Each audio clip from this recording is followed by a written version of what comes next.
Tonight on the Grush Rush, are students protesting class projects and about to get violent? But first, straight out of Alaska, the heated congressional debate is melting the ice in the polar state. Stay tuned, you're watching the Grush Rush.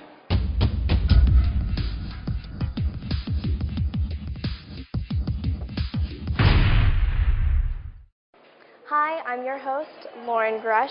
Here to discuss our topic today is former Democratic community organizer from Southside Chicago, Anthony Noto. Glad to be here with the Grush Rush. And our Republican strategist and personal friend of Joe the Plumber, Ryan Martinez. Absolutely. Gentlemen, thank you for being here today. All right, let's get right to it. I want to discuss the Senate race first. We all know this has been a very controversial race with the longtime Republican incumbent Ted Stevens. The senator has recently been convicted on 7 counts of essentially failing to report gifts received from the Alaska pipeline company Vico and the remodeling of his home, which was being paid for by the CEO, Bill Allen. Obviously a real problem for someone going for the Senate seat on the 4th. So, has this shaken the people's faith in Ted Stevens?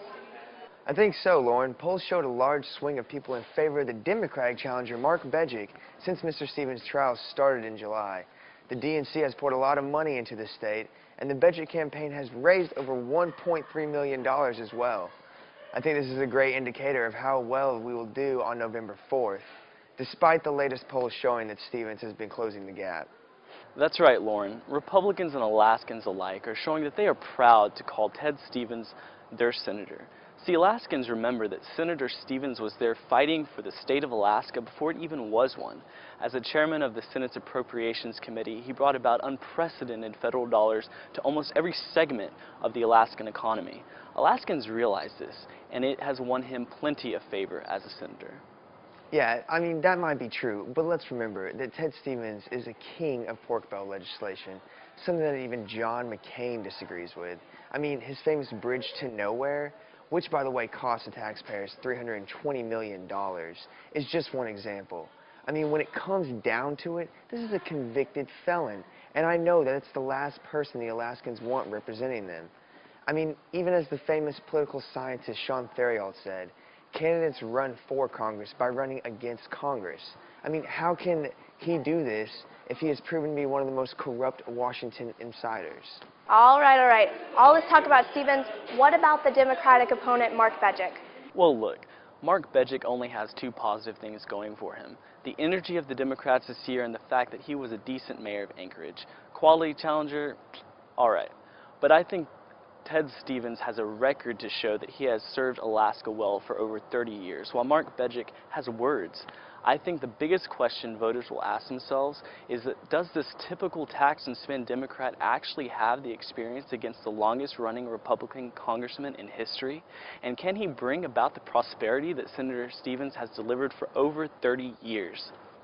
Well, that's a question that will be answered on November 4th, but Ryan, do you really think Ted Stevens has a chance to win this?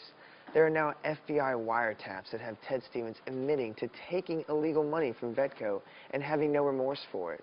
I mean, that's the type of thing that will be in voters' mind when they get in the voting booth.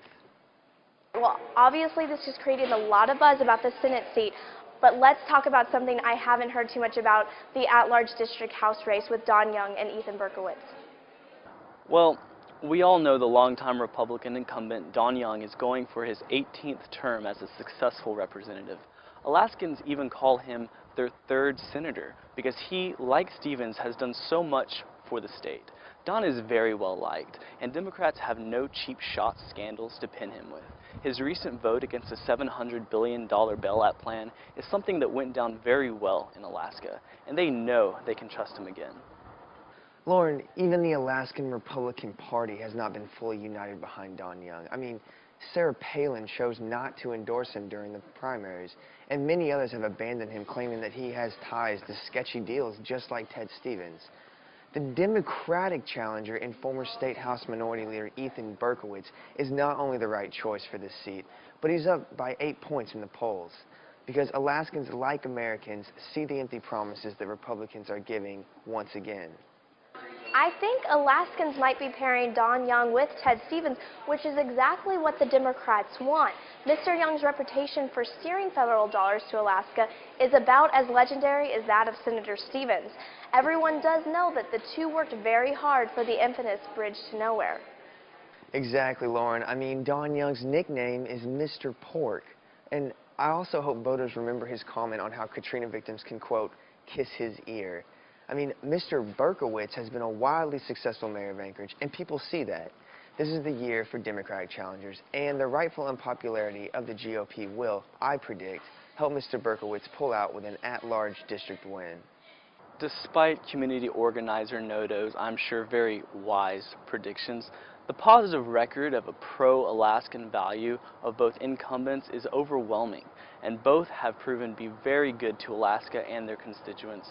I think voters will see through the misunderstanding concerning VECO and keep both Ted Stevens and Don Young in their rightful seats this year. All right, gentlemen, that's all the time we have for today, but thank you for being on the show and providing your ridiculously biased opinions. Yeah, absolutely. No. Thank you.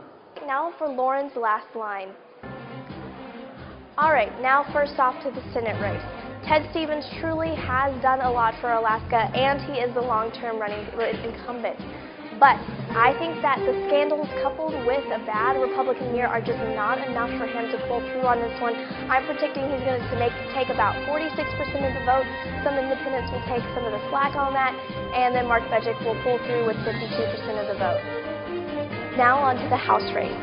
Many people think that Ted Stevens' trial will affect Don Young, but I don't think that is the case. I think people will be able to differentiate between the two voters.